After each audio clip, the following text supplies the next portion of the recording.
आज के इस वीडियो में मैं आपको चालाक बनने के वो नियम बताने वाला हूँ जिन्हें अप्लाई करके आप एक अलग इंसान बन करके निकलोगे। ये रूल्स आपको ज्यादा बुद्धिमान, चालाक और शातिर बनाएंगे। इनसे लोग आपकी वैल्यू करेंगे।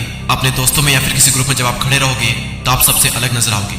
आपकी इज्जत लोगों की नजरों में एक अलग ही लेवल पर होगी। लोग आपको अलग ही तरीके से ट्रीट करेंगे और सम्मान देंगे। मैंने कहा ना, ये रूल्स बहुत ही पावरफुल है और आपको भी एक पावरफुल इंसान बना करके छोड़ेंगे। बिना किसी देरी के हम डायरेक्ट पॉइंट पर आते हैं। पहला नियम कहता है अपने इरादे हमेशा छुपा करके रखें। अगर आप किसी चीज पर काम कर रहे हो तो उसे किसी भी कीमत पर जाहिर न होने दें। इस दुनिया में ज्यादातर लोग खुली किताब की तरह होते हैं, अपने मन की बात तुरंत कह देते हैं। मौका मिलते ही वो अपने सारे इरादे, सारे काम, सारे गोल्स शेयर कर देते हैं। अब इसमें प्रॉब्लम यह है कि अगर आप अपना गोल अचीव नहीं कर पाए तो या तो लोग आप पर हंसेंगे या फिर लोगों की नजरों में आपकी गलत इमेज बनेगी कि ये सिर्फ बोलता है, करता कुछ नहीं। अपनी जुबान पर लगाम कसना और अपनी बातों पर कंट्रोल करना बहुत ही मुश्किल होता है। इसलिए अपने शब्दों को नाप तोल कर बोले, सब कुछ ना बताएं, कुछ न कुछ तो छिपा करके जरूर रखें। लोगों को गुमराह करें, उन्हें कंफ्यूज होने दें। दूसरा नियम बताने से पहले मैं आपको एक बात बताना चाहूंगा कि कमान से निकला हुआ तीर, बंदूक से निकली हुई गोली और मुंह से निकले हुए शब्द कभी वापस नहीं आते। मैं कई बुद्धिमान लोगों से मिला हूँ और जब मिलने के बाद मैं उनके बारे में सोचता हूँ, उन्हें ऑब्जर्व करता हूँ, तो एक बात मुझे लगभग सभी में कॉमन दिखती है कि कोई भी ज्यादा फालतू नहीं बोलता। जितना काम होता है सिर्फ उतना ही बोलते हैं। और हमारा दूसरा नियम भी यही कहता है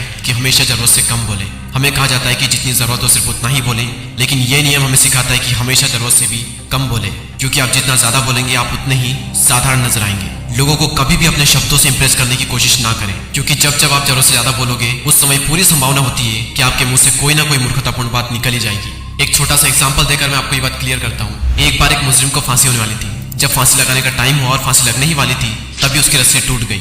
और उस वक्त रस्सी का टूटना भगवान की देन मानी जाती थी और अक्सर मुजरिम की जो सजा है वो कैंसिल कर दी जाती थी। ये सब होने के बाद में सैनिक ने यह बात राजा को जाकर बताई। राजा उसकी सजा कैंसिल करने ही वाला था।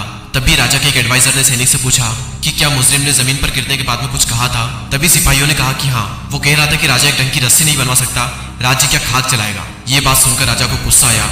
वो मुजरिम के पास में गया और उसे तलवार से मार डाला। उसकी मौत का अब सिर्फ एक ही कारण था कि उसने बिना वजह अपना मुंह खोला और मूर्खतापूर्ण बात कह दी। ये एक फैक्ट है कि जब जब आप जरूरत से कम बोलोगे आप नॉर्मल से ज्यादा महान और शक्तिशाली नजर आओगे। आपके साइलेंट रहने से कई बार लोग कंफ्यूज हो जाएंगे, परेशान हो जाएंगे कि आखिर ये सोच क्या रहा है, और ऐसे में कई बार वो हड़बड़ाहट में पड़ जाएंगे और घबराकर कुछ भी कह देंगे और फिर आपको उनकी कमजोरी पता चल जाएगी और आप कम बोलोगे तो आपकी जो कमजोरी है वो छुप जाएगी। अगर आपको स्मार्ट बनना है तो ये जो नियम है इसका पालन करें, आप स्मार्ट बन जाएंगे। स्मार्ट लोगों की एक बहुत बड़ी निशानी है कि वो चुप रहते हैं, कम बोलते हैं या फिर जितनी जरूरत है सिर्फ उतना ही बोलते हैं। अब हम बात करते हैं रूल नंबर 3 की, और रूल नंबर 3 कहता है कि आपकी प्रतिष्ठा पर बहुत कुछ निर्भर करता है, हर कीमत पर इसकी रक्षा करें। प्रतिष्ठा यानी कि आपकी रेपुटेशन, आपकी इमेज, और आपकी जो इमेज है वो शक्ति की नींव है। इसी से आप लोगों पर अपना दबदबा कायम रख सकते हो। आप जैसी इमेज लोगों के सामने बनाओगे लोग आपको वैसे ही ट्रीट करेंगे, वैसे ही इज्जत देंगे। हर कीमत पर इसकी रक्षा करें और लोगों के सामने अपनी ऐसी इमेज बनाएं कि कोई भी कुछ भी कहने से पहले, आपका मजाक बनाने से पहले 10 बार सोचे। लोगों के सामने हमारी जो इमेज है वो 4 चीजों से बनती है, हमारे कपड़ों से, हमारे पैसों से, हमारे शब्दों से यानी हम जो बोलते हैं, और हमारे काम से, या फिर ये कहिए कि हमारे पद से।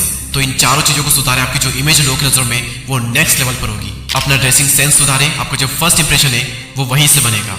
अगर आपके पास में पैसा है तो लोग पूछेंगे कि भाई तू कैसा है, तो सारे फालतू के कामों को छोड़कर मेहनत करो और पैसे कमाने पे ध्यान दो। हर कोई आपकी तरफ अट्रैक्ट होगा और हर कोई आपकी इज्जत करेगा। तीसरा, जब शब्द सही होंगे तो आपके असली गुण लोगों को दिखेंगे। तो सही से बोलना सीखो, या फिर सिर्फ जरूरत पड़ने पर ही बोले। ज्यादा बोलोगे तो कुछ तो भी बोलते रहोगे और मूर्ख दिखोगे और इससे आपकी इमेज खराब होगी।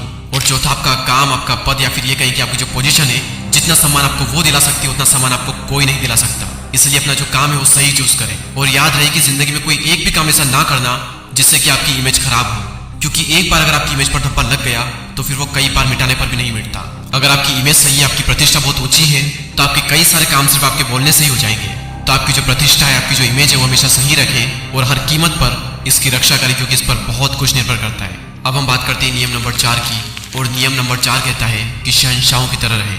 सम्राट जैसा सम्मान पाने के लिए सम्राट की तरह काम करें। आप जिस तरह से खुद को पेश करते हैं उसी से अक्सर यह तय होता है कि लोग आपको कितनी इज्जत देंगे। घटिया या फिर साधारण दिखने पर लोग कभी भी आपका सम्मान नहीं करेंगे। और चूंकि राजा खुद अपना सम्मान करता है, इसीलिए दूसरों को भी उसका सम्मान करने की प्रेरणा मिलती है। और शहंशाहों की तरह व्यवहार करने का मतलब ये बिल्कुल भी नहीं है कि आप घमंडी बन जाएं, बल्कि इसका मतलब यह है कि आप खुद को कम न समझकर खुद की वैल्यू करें।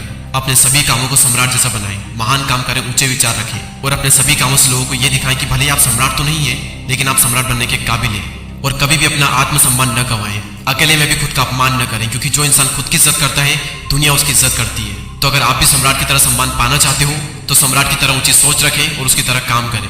अगला पॉइंट और मेरा one of the favourite point, सम्मान पाने के लिए दूरी बनाए। कहीं भी बहुत ज्यादा आने जाने से कीमत घटती है। आप जितने ज्यादा दिखते हैं, बोलते हैं, आप उतने ही साधारण नजर आते हैं। अगर आप किसी ग्रुप का हिस्सा हैं तो कुछ टाइम के लिए उससे दूर हो जाएं। आपके न होने पर वहां पर आपके बारे में बातें होगी और ज्यादा तारीफें भी होगी। आपको बस ये सीखना है कि दूर कब रहना है, क्योंकि अब्सेंस से, अभाव से हर चीज की वैल्यू बढ़ जाती है। आपने कई बार देखा होगा कि कुछ बड़े बड़े सेलिब्रिटीज जब किसी पार्टी या फिर इवेंट में जाते हैं तो वो बिना खाना खाए वापस चले जाते हैं, सिर्फ ये कहकर कि उन्हें किसी दूसरे पार्टी या फिर इवेंट में जाना है, जबकि उन्हें कहीं नहीं जाना होता है। वो बस वहां रहकर अपनी वैल्यू कम नहीं करना चाहते, क्योंकि वो जितना ज्यादा लोगों को दिखेंगे वो नॉर्मल होते जाएंगे। सूर्य का महत्व भी उसकी अनुपस्थिति से बढ़ जाता है। बारिश के दिन जितने लंबे होते हैं, हमें सूर्य के निकलने का इंतजार भी उतना ही होता है, तब उसकी वैल्यू बढ़ जाती है और सूर्य हमें बहुत ही अच्छा लगता है। लेकिन जब सूर्य लगातार रहता है और उसकी गर्मी हमें लगती है, तब वही सूर्य हमें चुभने लगता है। अगर आप खुद की अनुपस्थिति रखना सीख लेंगे तो लोगों में आपकी मांग बढ़ जाएगी। और एक और बात की लगातार आसपास रहने से शोहरत कम होती है और दूर रहने से यह बढ़ती है। दूर रहने पर जिस इंसान को शेर माना जाता है, सामने होने पर वही व्यक्ति सामान्य और मूर्खतापूर्ण लगता है। लोग अंदर के गुणों को देखने के बजाय बाहरी गुणों को देखने लगते हैं और कई बार इससे हमारी इमेज खराब होती है। इसलिए सिर्फ जरूरत पड़ने पर ही लोगों को दिखें और जब भी दिखें अपनी इमेज और अपना हुलिया सही करके दिखें। अगर आप इन 5 रूल्स को फॉलो करते हो तो डेफिनेटली आपकी जो वैल्यू है, आपकी जो इज्जत है, वो बढ़ेगी ही बढ़ेगी। और ये 5 नियम लिए गए हैं दी 48 लॉज ऑफ पावर बुक से। हिंदी में से कहते हैं शक्ति के 48 नियम।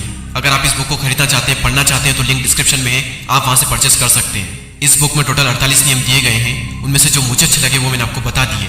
इसके अलावा और भी कई सारे पॉइंट्स हैं जो कि हम पार्ट 2 में कवर करेंगे। तो पार्ट 2 को मिस न करने के लिए सब्सक्राइब करके बेल आइकन को प्रेस करें।